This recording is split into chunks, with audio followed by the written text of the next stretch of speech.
Bonjour, bonsoir, buenos dias, buenas noches. Welcome back to my channel. Today we're going to be talking about help. I'm in a secret relationship. All right, so we have Karl and Jasmine, and he wants to spend the rest of his life with Jasmine, but he does feel like she is keeping him a secret. All right, she pulls the good out of him. She makes him feel, or she makes him a better person according to him. And Travis and Ronnie, when they meet with Karl, to get the scoop or whatever, he says that she knows all of his friends and family, but he doesn't know any of her family at all, which to him feels weird. It feels like he's being hidden. He knew that it was her mother's birthday coming up, and he went out and bought her a gift, and his plan that he conjured up was to just kind of have that gift and go to the mother and present the gift as well as himself, and just show how valuable of a person he is and who he is and that he's a great guy. But unfortunately, that didn't work out well because Jasmine kind of ghosted him for like the whole day, and then finally when she did respond, she says, oh, don't worry about it, I got the gift, I took it to her, so you don't have to do that anymore. So that completely shattered his plans, and he never got to see the mom.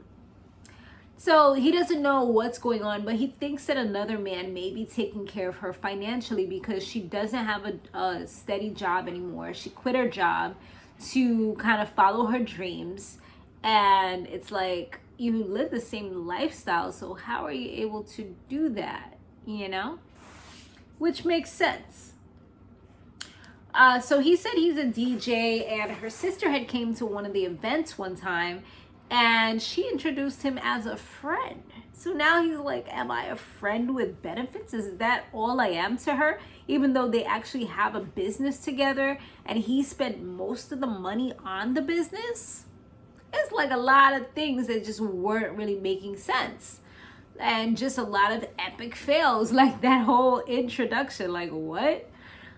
So Travis and Ronnie, they meet up with two of Karl's friends, and they're also event planners just like them.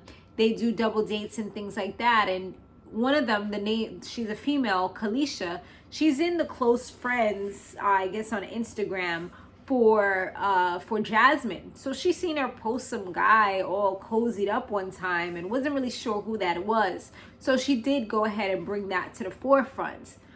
And they did call this guy, but it went straight to voicemail. Ronnie did leave a voicemail, but he never returned the call. Karl's friend Chris of 12 years was the next person they sought out and had a little conversation with. He definitely wasn't too fond of Jasmine, and he feels like she was taking him away from DJing, even though that's something that he adores. And on top of that, she forced him to build this business, and it seems like she's just building it so she can run, according to him. Remember, this is his thoughts, it may not be reality, it's just what he's thinking. And one of Jasmine's sisters, T, they spoke to her about the relationship, and she said, yeah, she knows her boyfriend. They're like, okay, do you know his name? She's like, I don't really want to disclose that information because he's a celebrity. And they're like, hold up, celebrity? Yeah, that's definitely not him. So things were not really adding up. And they meet up with Karl, tell Karl everything that they learned, and he started getting more and more pissed as the story progressed, especially the last part about the whole, she's been in a relationship for 5 years with a celebrity. It's like, hold the F up, like, so I'm being played is what you're telling me? So at that point, he just called her like, yo, come to the space right now. Right now. He didn't want to hear anything. It's just, hurry up. So when she got in, she saw Ronnie and Travis, and that, once you see them, I mean, if I was to see them, like, are you freaking kidding me? I don't know. Like, I think I would probably act kind of like how she would act, because it's like, you really try to embarrass, especially if I know I'm doing something wrong, like, you really had to do this. Like, instead of us sitting down talking, you called these people so we could be on TV. Like, are you crazy? Have you lost your mind? Yo, I would go inside. Like, I could just imagine it in my head. Because you know you're doing something wrong, and then it's about to be blasted out on freaking TV. It's like, nah, this is crazy right now. Like, you told me it was a show for entrepreneurs, and it's actually a show talking about I'm the person that's hiding you. No. So yeah, like I'm the villain. I mean, she is, but you know what I'm saying? Like, you don't want to be called out as a villain. You don't want to be labeled as that for the rest of your life, pretty much, because now you on TV. Like, that don't go away. You know, the internet now is forever. Like, maybe back in the old days you could have been okay, but now, once it's out there forever. Who is it that said that? Cardi B, right? Forever. So she had a good explanation for everything. She said that she wasn't trying to like build a business to run, so that's a negative. She said that the photo that Kalisha saw was her and her brother. She didn't really tell them anything because she didn't want them all up in her business or trying to talk to him or nothing like that, because she was still doing what she was doing, which, you know, obviously we're going to get into that part. And as for the guy that her sister mentioned, so her explanation for that one was the one that was the trigger.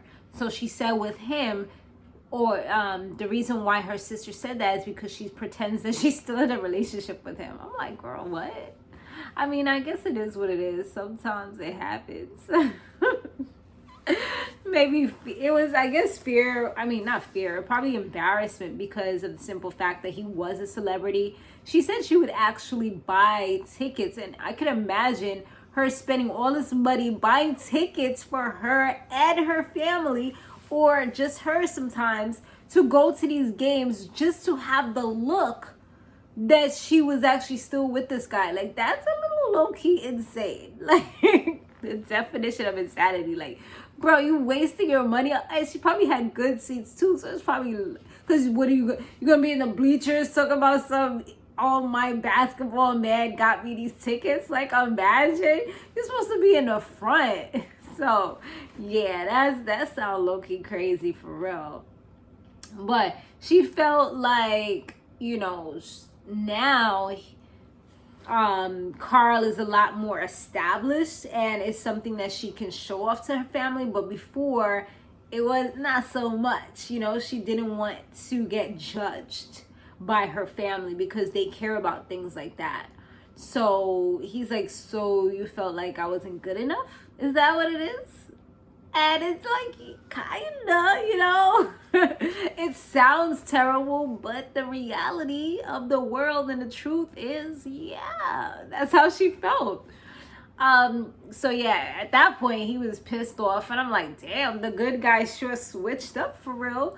He started saying, you know, he's about to take the business because he signed the papers and he paid all the money. And she's like, let's not do this. Like, she stayed pretty calm though. I guess because she knew that she was the person in the wrong. That's why she stayed so calm. Because first when she came out, she was like ready to blow some steam and, you know, well, maybe not blow steam. That's probably the wrong word to say. But, you know, just kind of like get crazy. But as time progressed, that she realized she was the one in the wrong, she just kind of simmered down a lot. But yeah, he definitely started getting me. At one point he threw something. I was like, damn, okay, you got a bad attitude. But she ends up asking Ronnie and Travis to come with her so she could speak to him, just so they can be there, I guess, for moral support, because he kind of was being a little bit of an asshole and didn't really want to hear her, and was just kind of saying like, yeah, it's done, like it's over, that's the end of it, KO.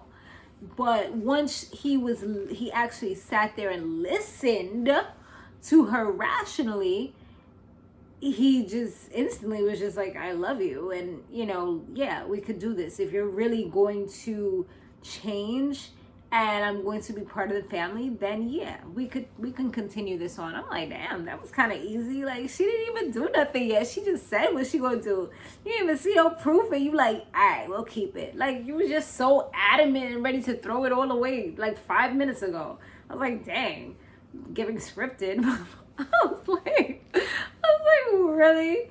But I mean, that was pretty much the episode. They back together. They're good. They're thriving, I guess. And yeah, I guess she's no longer hiding him from the post that we saw at the end. He looks like he was hanging out with her and her family, which is great. All right. Thanks so much for watching, guys. I'll see you in the next one. Laters.